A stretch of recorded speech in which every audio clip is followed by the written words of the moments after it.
want me to.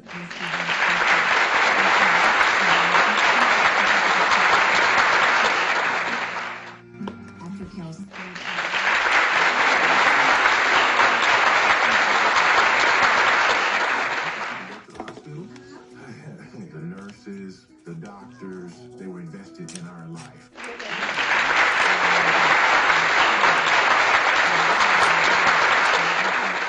We owe all of that to the people that took outstanding care of us. In my mind, that's personal care.